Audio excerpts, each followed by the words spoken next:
सर्वप्रथम सर्वांना श्री स्वामी समर्थ. स्वामी महाराजांच्या कृपेने तुमच्या सर्व चांगल्या इच्छा पूर्ण होत ही स्वामींचरणी प्रार्थना करते आणि आजच्या व्हिडिओला सुरुवात करते. 19 एप्रिल 2026 रविवार दिवशी अक्षय तृतीया आलेली आहे. तर अक्षय तृतीया नेमकी कधी, 19 एप्रिलला की 20 एप्रिलला? कारण कॅलेंडरमध्ये 20 एप्रिल दिवशी सोमवार दिवशी तृतीया आणि चतुर्थी तिथी दाखवत आहे. तर 19 एप्रिलला तृतीया तिथी प्रारंभ होत आहे. सकाळी 10:49 ही अक्षय तृतीयाची तिथी प्रारंभ होत आहे आणि 20 एप्रिलला सकाळी 7:27 ही अक्षय तृतीयाची तिथी समाप्त होत आहे. अक्षय तृतीया हा सण आपण दुपारी साजरा करत असल्यामुळे आपल्याला 19 एप्रिल 2026 रविवार दिवशीच अक्षय तृतीया हा सण सोन्यासारखा सण साजरा करायचा आहे. तर अक्षय तृतीया, वैशाख शुद्ध तृतीयेलाच अक्षय तृतीया म्हणतात. 3.5 मुहूर्तांपैकी एक संपूर्ण शुभ मुहूर्त म्हणजे अक्षय तृतीया. हा श्राद्ध दिवस सुद्धा मानला जातो. हा दिवस पितरांचा सण म्हणून सुद्धा आपण साजरा करत असतो. बघा, या दिवशी केलेले दान, हवन, तर्पण, पूजा, जप इत्यादी पुण्यकर्म आपल्याला अक्षय फळ देत असतं.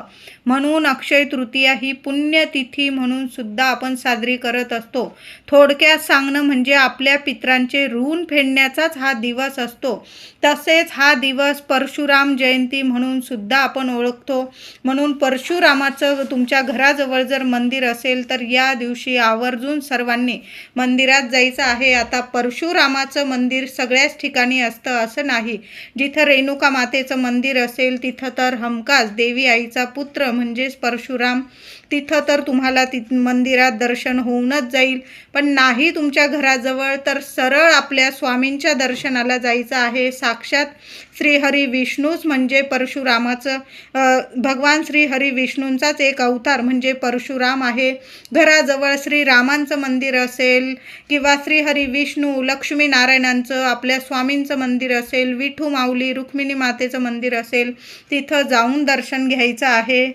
बघा, वैशाख शुद्ध तृतीयेला स्कंद आणि भविष्य पुराणात भगवान विष्णूंनीच परशुरामाच्या रूपात माता रेणुकाच्या उदरी जन्म घेतला. म्हणून या दिवशी रात्रीच्या पहिल्या प्रहरात जयंती साजरी करण्यात येते. चैत्र शुद्ध तृतीयेपासून अक्षय तृतीयेपर्यंत वसंत गौरीचा उत्सव साजरा केला जातो. बघा, बऱ्याचशा घरांमध्ये गौरी पूजन सुद्धा केलं जातं. घरोघरी हळदी कुंकवाचा समारंभ केला जातो. या दिवशी पूर्णावरणाचा नैवेद्य, आंब्याचा नैवेद्य या दिवशी तर सगळ्याच घरांमध्ये होतो. काही ठिकाणी तर अक्षय तृतीयेपासून आंबा खाल्ला जातो. आधी देवांना नैवेद्य दाखवला जातो, पितरांना नैवेद्य दाखवला जातो, गाईला नैवेद्य दिला जातो आणि मग आपण आंबा खायला सुरुवात करत असतो. अक्षय म्हणजे कधीही न संपणारे, अखंड टिकणारे. या दिवशी केलेली जी पूजा असेल, दानधर्म असेल, अक्षय टिकून राहतो, कधीही संपत नाही. म्हणून या तिथीला आपण जे जे शक्य असेल ना त्या सेवा आणि थोडं का होईना दान अवश्य करायचं आहे.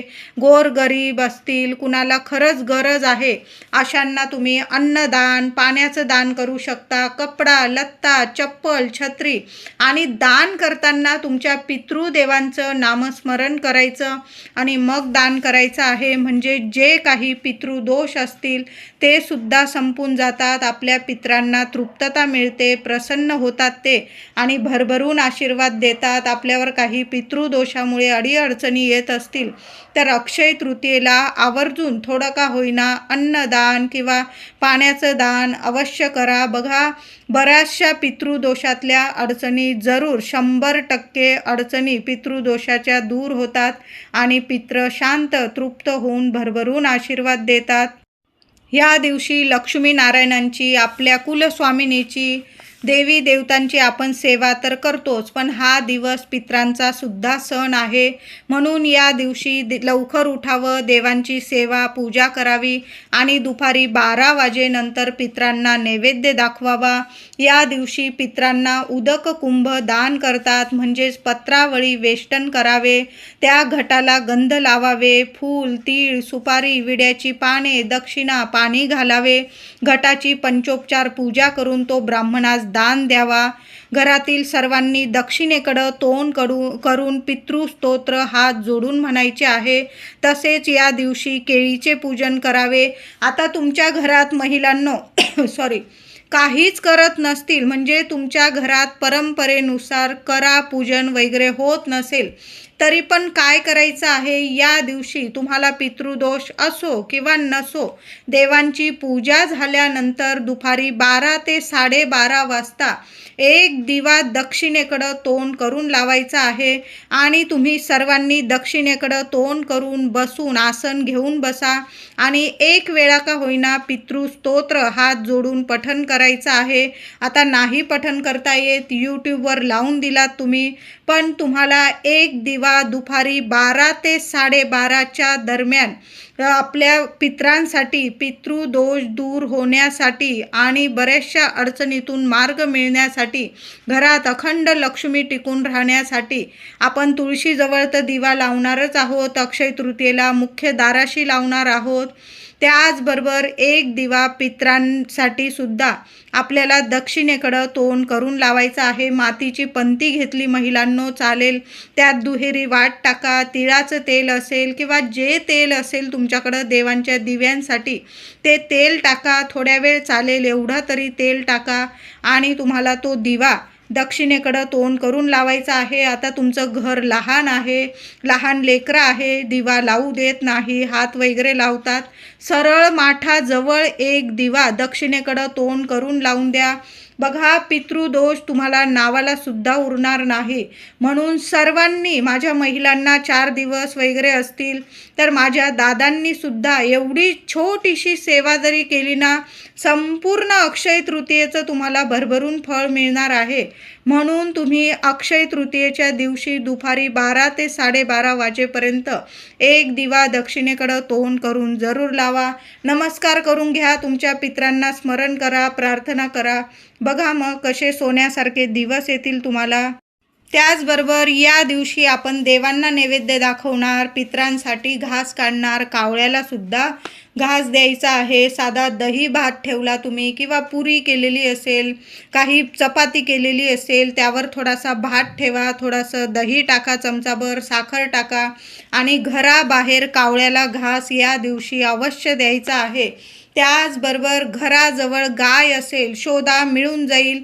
गाईला सुद्धा ताजी चपाती घ्या किंवा पुरणाची पोळी केलेली असेल, पुरणाची पोळी तूप लावून स्वतःच्या हाताने गाईला अक्षय तृतीयेच्या दिवशी आवर्जून सर्वांनी असा नैवेद्य खाऊ घालायचा आहे आणि मग आपण सर्वांनी जेवायचं आहे. आधी देवांना नैवेद्य दाखवा, पितरांना नैवेद्य दाखवा, कावळ्याला घास ठेवा आणि मग गाईला नैवेद्य दाखवून आपण जेवण करायचं आहे सर्वांनी. अक्षय तृतीया साजरी करताना या गोष्टी नक्की लक्षात ठेवा. महिलांनी सकाळी लवकर उठायचं आहे आणि अंघोळीच्या पाण्यात थोडं का होईना गंगाजल टाकायचं आहे, चिमूटभर हळद टाकायची आहे. महिलांनो, उपाय जरूर करा. बारीकसा खडा तुरटीचा असेल तो जरी टाकला तुम्ही चालेल, पण चिमूटभर हळद जरूर टाकायचं आहे. आंब्याची पानं आणलेली असेल आणि आणायचीच आहे, आंब्याचे सुद्धा उपाय करायचे आहे पानांचे.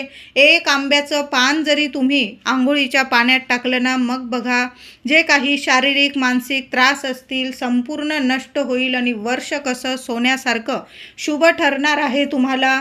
लहान मुलांना सुद्धा हा उपाय करू शकता. एक छोटंसं आंब्याचं पान धुवून घ्यायचं आहे आणि मुलांच्या सुद्धा आंघोळीच्या पाण्यात टाका. प्रत्येकाने आंघोळीचा उपाय करताना वेगवेगळा करा. प्रत्येकाच्या आंघोळीच्या पाण्यात एक एक आंब्याचं पान, थोडं थोडं गंगाजल आणि चिमूटभर हळद आवर्जून टाका. चांगले अनुभव येतील तुम्हाला. आंघोळीनंतर आपलं दार, मुख्य दार स्वच्छ पुसून घ्यायचं आहे. सडा रांगोळी करायचं, घरदार स्वच्छ करून घ्यायचं आहे. उंबरठ्यावर हळदीचं लेपन करायचं आहे. दाराशी लहानशी का होईना रांगोळी काढायची, उंबरठ्याची पूजा करून घ्यायची आहे आणि उंबरठ्यावर एक वस्तू ठेवायची, ती म्हणजे तुम्हाला ठेवायचं आहे एखादी मातीची पंती घ्या, त्यात मूठभर तांदूळ ठेवा अख्खे, त्यावर 2 लवंग, 2 कापराच्या वड्या ठेवा आणि कोपऱ्यात ठेवून द्यायच्या आहे. दिवसभर त्या लवंग, तांदूळ आणि कापूर त्या मातीच्या पंतीत तसंच राहू द्या. संध्याकाळी दिवे लागणीला ते तांदूळ त्या कापरासोबत, त्या तांदळावर जो कापूर ठेवलेला आहे लवंगांसोबत, त्या वस्तू तुम्हाला जाळून टाकायच्या आहे. माता लक्ष्मीला तुमच्या मनातील इच्छा बोला आणि त्या वस्तू उंबरठ्यावरच जाळायच्या आहे. सोन्यासारखे अनुभव येतील तुम्हाला. त्याचबरोबर या दिवशी सकाळीच गॅस शेगडीची पूजा आवर्जून करायची आहे. आंब्याची तोरणं दारावर जरूर लावायची आहे.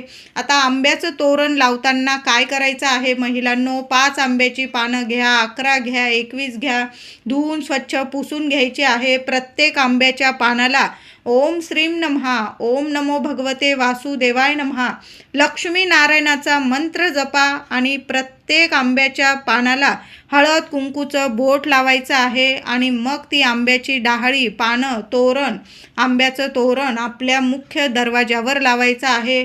घरात वर्षभर शुभ गोष्टी घडून येणार आहे. लग्न कार्यात अडचणी असतील ते सुद्धा लग्न कार्य जुळून येतील. कितीही ग्रह दोष असू दे, कुंडलीत दोष असू दे, आंब्याच्या पानांचा हा उपाय अक्षय तृतीयेला जरूर करायचा आहे. घरात सर्व काही शुभ मंगल गोष्टीच घडून येतील. तुमच्या कष्टाला फळ मिळू लागेल. लक्ष्मी टिकून राहील, घरात बरकत राहील, आरोग्य प्राप्ती राहील. म्हणून या दिवशी आंब्याचं तोरण आपल्या मुख्य दरवाजावर जरूर लावा. दारावर आधीचं स्वस्तिक असेल, दार स्वच्छ पुसताना ते स्वस्तिक पुसून घ्यायचं आहे. पुन्हा हळदी कुंकू ओलं करा किंवा तुम्हाला हळदीने काढायचं, फक्त हळद ओली करा. थोडंसं त्यात गुलाब जल टाकायचं आहे. हळद कुंकू ओलं करताना गुलाब जलाचा वापर आवर्जून करा. गुलाबाच्या वासाने माता लक्ष्मी आकर्षित होते आणि या दिवशी माता लक्ष्मीला आकर्षित करण्यासाठी जेवढे उपाय सेवा करता येईल ना महिलांनो, तेवढ्या जरूर करायचं आहे. अक्षय धन प्राप्ती होणार आहे, लक्ष्मी प्राप्ती होणार आहे, आरोग्याची प्राप्ती होणार आहे, मुलांना प्रगतीची प्राप्ती होणार आहे. म्हणून या दिवशी दारावर सुद्धा एक स्वस्तिक काढायचं आहे. एक गॅस शेगडीवर, गॅस शेगडीच्या भिंतीवर, आपल्या मुख्य देवघरावर एक स्वस्तिक काढा. तुम्ही तिजोरीवर तुमच्या स्वस्तिक काढायचं आहे. जिथं जिथं तुम्हाला लक्ष्मीवर्धक गोष्टी ठेवलेल्या आहे तुम्ही, तिथं तिथं तुम्हाला स्वस्तिक काढायचं आहे. मग हळदीने काढा किंवा हळद कुंकू एकत्र करून काढा. लक्ष्मी नारायणांचा मंत्र जपा आणि मग स्वस्तिक काढायचं आहे. यामुळे सुद्धा माता लक्ष्मी प्रसन्न होते. या दिवशी भगवान श्री हरी विष्णूंची विष्णू सहस्त्र नामावली ही सेवा आवर्जून करा. 1 वेळा किंवा 11 वेळा व्यंकटेश स्तोत्र पठण करता आलं तर जरूर पठण करायचं आहे. सकाळी करा, संध्याकाळी करा, पण आवर्जून करा. नाही जमलं यूट्यूबवर लावून द्या, पण आपल्या वास्तूत या शुभ तिथीला लक्ष्मी नारायणांची सेवा आवर्जून करा. महिलांनो, सकाळी किंवा संध्याकाळी माता लक्ष्मीला कुंकुमार्चनची सेवा आवर्जून द्यायची आहे. 11 वेळा द्या, 21 वेळा किंवा जास्तीत जास्त वेळा, पण माता लक्ष्मीला कुंकुमार्चन करा. तुमच्या कुलस्वामिनीचा टाक असेल, फोटो असेल, देवी आईला कुंकुमार्चन करा. घरात अन्नपूर्णा मातेची मूर्ती असेल, देवी देवतांना छान या दिवशी अभिषेक करायचा आहे.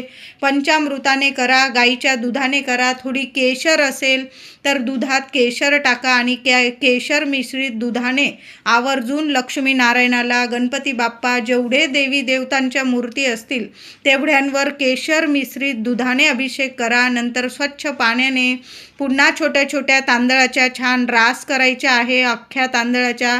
त्यावर देवी देवतांची स्थापना करायची आहे. माता अन्नपूर्णाला स्थापन करताना छान असं वाटीभर तांदूळ घ्या, त्यात अन्नपूर्णा मातेची मूर्ती स्थापन करा आणि देवी आईला थोडेसे तांदूळ किंवा 5 धान्य देवी आईला अर्पण करायचं आहे. अर्चन करा. त्याचबरोबर कुंकुमार्चन करा अन्नपूर्णा मातेला. ओम अन्नपूर्णाय नमः, ओम अन्नपूर्णाय नमः मंत्र जपा आणि देवी अन्नपूर्णा मातेला सुद्धा या गोष्टी अर्पण करायच्या आहे. सकाळी देवघरात सुद्धा एक अखंड दिवा लावून द्यायचा आहे, विझणार नाही, काळजी घ्या. एक दिवा तुळशीजवळ लावा, एक दिवा मुख्य दाराशी लावायचा आहे. प्रत्येक दिव्यामध्ये 2-2 लवंग टाकून द्या महिलांनो. एक कापराची वडी टाका, चिमूटभर हळद टाका. देवघरातील दिव्यात पण, तुळशीजवळ पण आणि मुख्य दाराशी सुद्धा अशी दिव्यांमध्ये ही सेवा करताना लक्ष्मी नारायणांचाच मंत्र जपायचा आहे. आणि जो मी तुम्हाला माठाजवळ दक्षिणेकडं दिवा लावायला लावलेला आहे त्यात काहीही टाकायची गरज नाही. फक्त तेल टाका, दुहेरी वाट टाका आणि एक दिवा पितृदेवांच्या नावाने दक्षिण दिशेकडं लावायचा आहे. पण जेव्हा तुम्ही देवघरात तुळशीजवळ आणि मुख्य दाराशी दिवा लावाल तेव्हा या गोष्टी दिव्यांमध्ये जरूर टाकायचा आहे. देवघरात वाटीभर धणे आणि एखादा गुळाचा खडा किंवा साखर, वाटीभर धणे, साखर किंवा गूळ माता लक्ष्मी समोर तो नैवेद्य दाखवायचा आहे. आपण तर पूर्णावरणाचा नैवेद्य किंवा तुम्ही इतर गोडाधोडाचा नैवेद्य दाखवत असाल तरी पण तो नैवेद्य दाखवल्यावर सुद्धा वाटीभर धणे, गूळ किंवा साखर याचा नैवेद्य माता लक्ष्मीला जरूर दाखवायचा आहे. आयुष्यभर तुमच्या घरात धन, धान्य, ऐश्वर्य, सुख, संपत्ती कशालाच कमी पडणार नाही. म्हणून वाटीभर धणे आणि साखर हा नैवेद्य माता लक्ष्मीला जरूर दाखवायचा आहे. या दिवशी थोडेसे धणे आपल्या कुंडीत जरूर पेरून द्या महिलांनो. आणि त्याची जी कोथिंबीर उगेल ती तुम्ही जेवणात प्रसाद स्वरूप वापरायची आहे. या दिवशी महिलांनो छान छान रंगाच्या साड्या घालून मग देवांची पूजा करायची आहे.